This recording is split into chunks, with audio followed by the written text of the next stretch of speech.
Hey, this is Chris Franco, and you are listening to Compound Money Quietly, the CMQ Investing podcast. CMQ investors, welcome to the show. It's great to have you here. This episode is about the mental trick known as inversion. When asked about the secret of his mathematical discoveries, the mathematician Carl Jacobi said, "You must always invert." In this episode, we're going to look at how we can use inversion to get better results as investors, as well as how we can just see a fundamental truth that is easy to overlook in a sea of information about investing.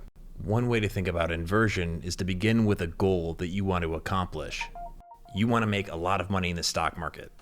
Instead of figuring out or writing out what would cause that, ask yourself, how do I lose all my money in the stock market? What would I need to do? What causes that?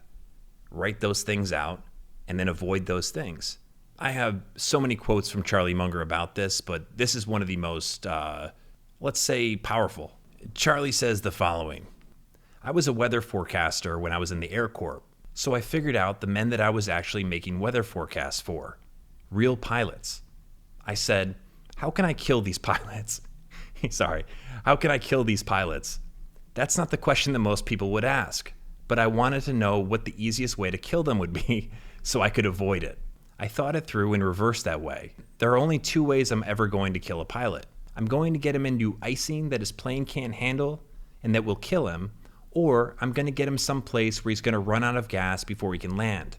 I just was fanatic about avoiding those two hazards. As investors, our goal is to make sure that we don't get killed. We don't want to have a financial disaster. And that's what led me down this path to discover Robert B. The following comes from an article written by Discover magazine. Robert B. has an unusual specialty. He studies disasters. As one of the world's leading experts in catastrophic risk management, the former Shell Oil Company executive sifts through the wreckage to unravel the chain of events that triggers accidents. The blunt-spoken civil engineer has spent more than a half-century investigating high-profile engineering failures. Out of all these engineering catastrophes, 90%, Robert B. says 90%, are the result of human and organizational failure. So it's human error. And at the root of that human error is hubris and greed. Now, as investors, you want to avoid being greedy because that can cause you to do some very regrettable things. But let's focus in on hubris. Now, hubris is another way to say overconfidence. And this has been a pattern, I'd say a deep pattern, that we've seen throughout the content we've created for CMQ Investing. Here's what one article on Investment News says about overconfidence or overconfidence bias. It leads people to overestimate their understanding of financial markets or specific investments and disregard data and expert advice. This often results in ill-advised attempts to time the market or build concentrations in risky investments they may consider a sure thing. Listen, Billy, Dogecoin, it's a done deal. We can't lose. Elon's in on this stuff. Okay, we're gonna get so rich. The overconfidence bias tricks the brain into believing it's possible to consistently beat the market by making risky bets. But the evidence shows that even financial experts with powerful tools at their disposal can have difficulty outpacing the market. Case in point, a 2019 Morningstar report found that only 23% of all active funds beat their passively managed peers over the most recent 10-year period. It should be no surprise then that for the average investor, overconfidence can potentially be a pathway to poor portfolio performance. Another study observed that people are poorly calibrated when estimating probabilities. Events which they think are certain to occur actually occur only 80% of the time, and events they think are impossible occur approximately 20% of the time. This brings us right back to that Discover magazine interview. Robert B. says the following: people think because they've never seen a storm like what happened in New Jersey, or they've never seen the tunnels flooded in New York City, that it can't happen. When I lived in New Orleans, we lost everything in Hurricane Betsy in 1965. Our house, wedding photographs, marriage license, birth certificates. Yet 40 years later, after Katrina, I go back to the same place. There's a new home built on the foundation, and the owners are dragging wet, oily mattresses out the front door. It makes me think of some of my friends who are just all in on cryptocurrency as an investment. Billy Boy. Not a knock to cryptocurrency or to blockchain, but I'm saying as a investment. I have friends who are just all in. I bought the dip twice. I call it double dipping.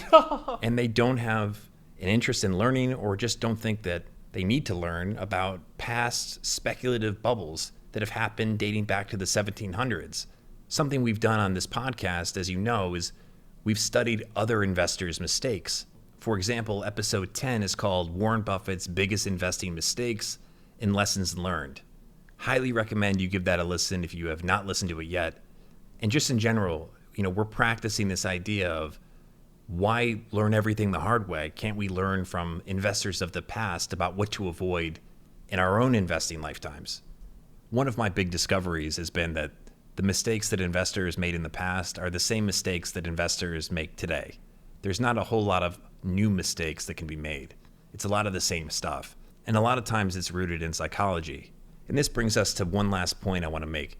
What would cause us to be overconfident? Well, there's a natural tendency for humans to be, again, I love when I say humans because it sounds like I'm not a human. I'm just talking about you humans. But there's a tendency for us to just be overconfident by nature. And I have some thoughts on why that is, by the way, because anytime cognitive biases come up, I'm always asking myself, why was that a feature of our brain to begin with? Like it had to have had some purpose at some point. But that's a topic for a different episode. But the other cause of overconfidence is success. Success can bring all sorts of bad ideas, behaviors, mindsets. Don't look at the data, just buy the damn thing. I'm rich. I went beyond just the Discover magazine interview. I combed the web for other interviews with Robert B. because I wanted to see if he consistently said the same lessons. And thankfully he does. He says time and time again that hubris is at the core of so many of these horrible human-caused, human error-induced engineering disasters or catastrophes, tragedies. Overconfidence gets you killed. We have to eliminate that as much as possible. And one way to do that is to rub your nose in your own mistakes, just like Charlie Munger talks about, and just like Warren Buffett does very often in the Berkshire Hathaway annual letters. He talks about how he was dumb. The first time I ever discovered Charlie Munger was, I think I was reading a transcript of a Berkshire meeting. And this dates back to maybe 2015. And I remember saying to myself, like, both of these guys are billionaires and they're talking about themselves like they're doofuses. And I thought that was really profound, or I didn't think profound at the time. I wasn't sitting there reading it going, that's profound. No, I thought it was cool and interesting because it was the opposite of what I thought they would talk like. There's something to that. I don't think it's just a coincidence. Charlie Munger has said that he calls himself a collector of inanities, which is another way to say he collects instances of people behaving stupidly.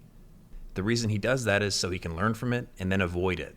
And if he just does that, well, then he'll get an advantage without really having to do anything. This whole notion of inversion is so practical, it's so simple, and it's so useful. It really works. I'm going to leave you with this quick story, and I try not to get too much into my non-CMQ life because I don't want it to be about me, but this is something that, or one of the many reasons why I was so drawn to Charlie Munger to begin with. It's because the things that I've learned from him, just like the things I learned from other people, I try them out. I go out and see, hey, does this work for me? And if it does, I do more of it. If it doesn't, I note it and I don't do it again. I started a company in New York City a little over 5 years ago, and I was in my late 20s. It's a client service type of business. So I got my first client, and this is back when the company was just me. So it was great. I had a client, and I felt good about it because I only gave myself a month to see if I could do it. And then I started thinking, okay, do I put out the press release? I got to write the blog post. I need to do some outreach. I thought of all these things I could be doing.